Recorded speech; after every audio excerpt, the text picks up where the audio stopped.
I approached January with the mindset that the MAGA coalition was completely unstable by virtue of it being undergirded by billionaires and but in support of this populist movement, right? For these working class Americans in middle America and all the land that you see when you see the map that has all the red and the blue, all the land that voted, all those people on top of all the being. And so it's by nature unstable. So I said, we'll see in January exactly where he decides to go. And it became apparent in January that he was going to ride with the money.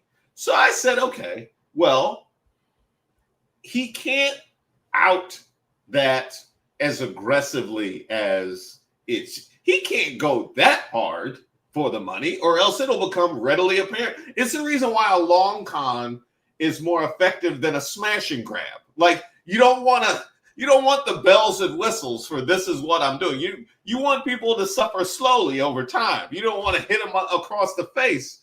That gives them an opportunity to defend themselves. But he did it again and again and again. And I said, this is wild, because I'm like, this doesn't make any logical sense. Like if you actually wanted to run game, you definitely don't want to be this loud and hot about the fact that you're running game. But then it leads me to say, okay, if that's how he's going to go about it, that forces me to conclude that they're very well aware of the writing on the wall, and they want to take what they can take while they can take it. And I actually had my buddy Brandon come on, and he said something similar about him feeling like they knew that these institutions were failing, and they knew that we're going to have to restructure society. So they said, we're going to put ourselves in the best possible position when that moment comes to protect ourselves from all the carnage. Yeah, I think that's exactly what they've done. That's why, I mean, as we started the conversation by saying Trump 1 was bad. It was, don't get me wrong, it was bad. But it wasn't like this. This is different. This is them trying to, I mean, they're literally trying to remake society as we understand it. They're trying to take over higher education to the extent possible, to say who can teach and what you can teach and what you can get funding for research on and what you can't, but along, expressly partisan lines, not so much clear scientific guidelines. They're trying to reinstitute what I think is, I'm just going to call neo-segregation in a lot of these anti-DEI policies, because remember, it's not just about, we're going to roll back some of the affirmative action of the 90s. No. This is about undoing its connection to the civil rights era.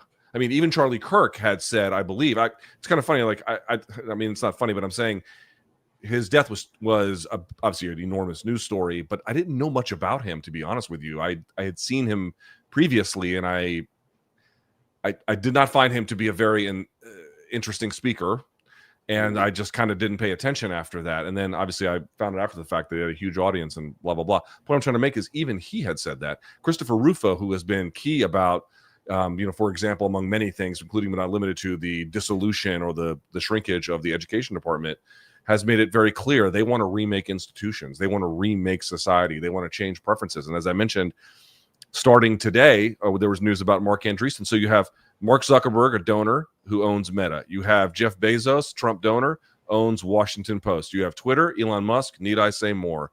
You now have TikTok with Andreessen and Silver Lake. Obviously, he's a close associate of Trump. Like, holy shit, dude, we're surrounded. We are surrounded. They are trying to take what was there and absolutely shape it by force. And not just that, if you actually look at Trump's polling, and I'm sure you've talked about this a million times, his polling is terrible. It's not good. I mean, there's some things that are better than others, but it's definitely bad. He is underwater on a lot of issues, including core ones, and certain forms of immigration polling he's even underwater on. The point I'm trying to make is, does it look to you like they're governing, like they want to run on this record? This is what I mean. It's taking everything by force. And I'll say this as well. In boxing, did you hear what they're trying to do with boxing? No, I saw that you had talked about boxing being in trouble, but it's all connected. It's all connected because it's a symptom of a broader problem, which is that what's happening is if you are connected to this administration in a way where you're a donor, a significant donor, your vision is going to play out in one way or the other. Or if you're connected and you're favored to them, you're going to get favors one way or the other, right? So what they're trying to do is, you think of the UFC, you think of MMA, oh, that's distinct from boxing, which it is, except something happened. There's a parent company to UFC called TKO. They also own WWE. What they're trying to do is they're trying to get, MMA only has state by state legislation. Boxing has that plus federal regulation. The most important one of those is called the Muhammad Ali Boxing Reform Act. Funnily enough, John McCain was the one who actually shepherded this through, and I give him credit for it because it's actually really important. They're trying to undo that. They're trying to undo, like, why does Canelo make 100 million, 150 million, and an MMA fighter can't make more than for a single purse? I believe some have made 20 million, but most of them, the high ones, are in the teens. It's not an accident. It's because there are rules governing boxing that make it that way, that gives the athlete leverage such that they can demand those paydays.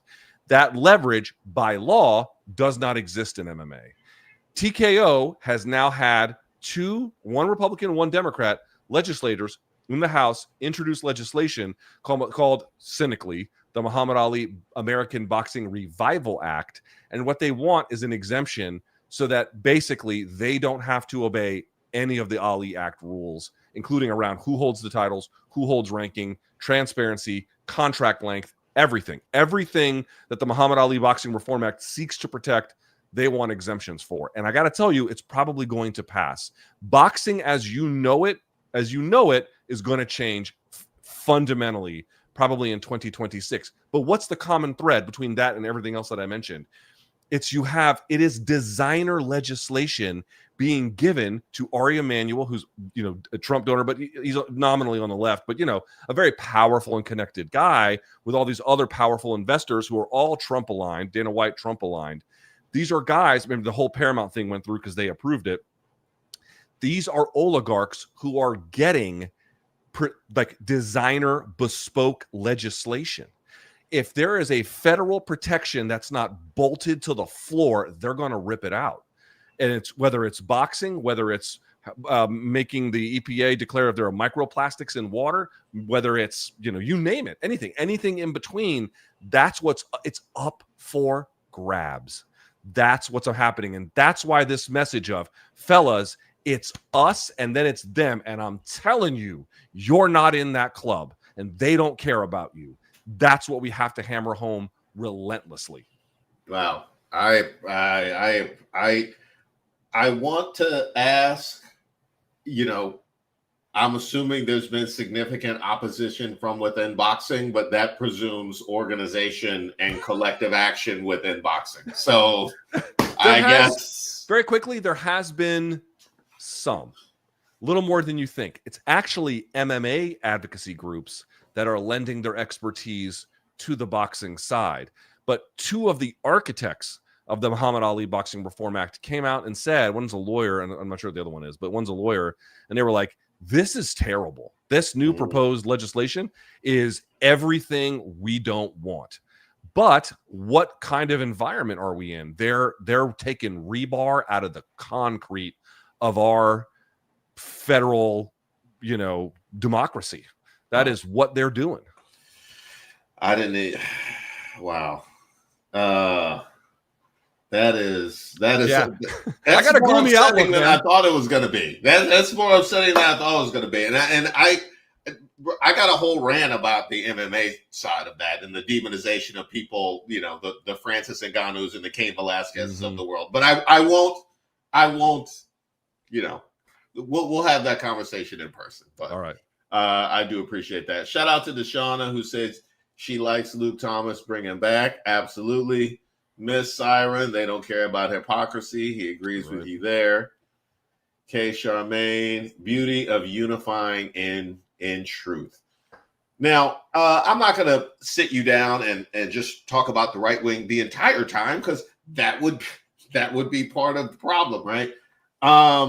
In terms of where we go from here, I mean, it's funny you talk about us being surrounded on the communication front, because when we get into the myriad of ways in which people hurt themselves, like the farmers that are having a whole support thing on Saturday. But when we get into the myriad of ways, I just say that because I turned the TV and it was on there. But when we get into the myriad of ways in which people hurt themselves, and the complete chasm, and I mean chasm, in getting your message across between the left and the right. We just saw it this week with Charlie Kirk, where they had prosecuted the case of who the perpetrator was before we even had a suspect. Didn't have a name, a face, or anything. And there was already a case being made, which you then have to go through and undo and unpack once you actually. It's a mess how far behind the left is. And so in the many ways in which I scream about, some of the stuff that flies and gets off the ground, that also comes with frustration at the left's inability to close this gap or communicate their message effectively. Because pain and difficulty is a communicator. It is. But then also, if you can't get your message across, that will just be laid at your feet, which we've also seen as something that they might try and do, is lay the effects of the big, beautiful bill at Democrats when it comes time for midterms. Which, what are you going to do about it? What are you going to do about it? I just need to know from you, does that frustrate you as much as it does me? And what is your prescription for that?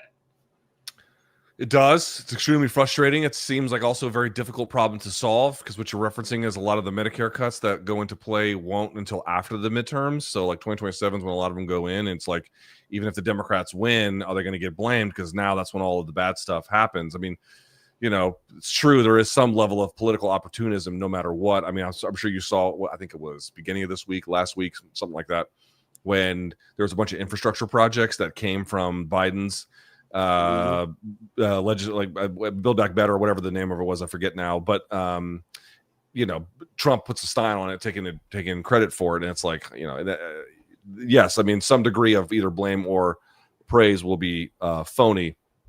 But how do you break through? How do you reach them? And what is the messaging? Honestly, to be quite clear with you, I think, again, partly you do have to recognize, I'm not sure if some of them are reachable. I just think that's real. I mean, it's like, who are the people that's like, who would, there's various polls out there. It's like, no matter how bad it gets for Trump, he's kind of hovering high 20s, low 30s, right, among certain kinds of polls. Like, I think there's just a bunch of them that are just not reachable. I want to be very clear. So there's other people to various degrees that are reachable. There's enough of them that I think that it does matter. The reality is, dude, you got to copy what they do. That's what they do. They respond to power. They respond to leading in an intimidating way. They respond to a show of strength. They respond to, not backing down. They respond to, now they're also responding to kind of edgelord stuff. And I don't know how you do that in a world where you're trying to promote, some degree of inclusivity. But at the same time, like, for example, I'm not the biggest Gavin Newsom fan. I want to be clear about that. However, this thing where he mocks Trump and just does exactly what he does, and it drives all of them nuts. It's not accidental that worked. It drove them nuts because he used their playbook to do exactly their thing, Trump's thing, and it had an obvious effect. It was, completely had them on their heels the whole time. I'm not saying all of us have to copy Trump directly. That's not my point. But in a communication style, you want to reason with the centrists, but then there's other folks you're just going to have to win over with razzle dazzle. That's just where we are. Like, the idea of a public intellectual coming down and then, raining wisdom upon us, these days They're not here right now. Maybe they'll be in the future, but they're not here now, and that's not the world we're living in. We live in a world of consistent, loud, intimidating drumbeat. Bang after day, bang is what you have to do. And also you have to have better messengers. That's just the reality too. That's truth in media. This is why, like, you know, I canceled my New York Times subscription, and I'm sorry to say I did. I canceled my Washington Post subscription. I spend that money on independent, like Substack creators, or, you know, you name it. I'm giving money to the people who need it, both in message and in scope of business. But more than that, our elected leaders. I don't know how you feel, and I know everyone's different, but I really believe this party cannot go anywhere with Chuck Schumer and Hakeem Jeffries. I'm sorry, I don't believe that they can. I don't believe that in a moment where they're being literally raked over the coals, well, not literally, but they're being metaphorically raked over the coals by the president, by the attorney general, the party's being called terrorists. There was an article in the Federalist about how the Democratic Party is a party of terrorism. And where are they? They are silent. They are nowhere. I haven't seen them do anything about it. Nothing. They're quiet.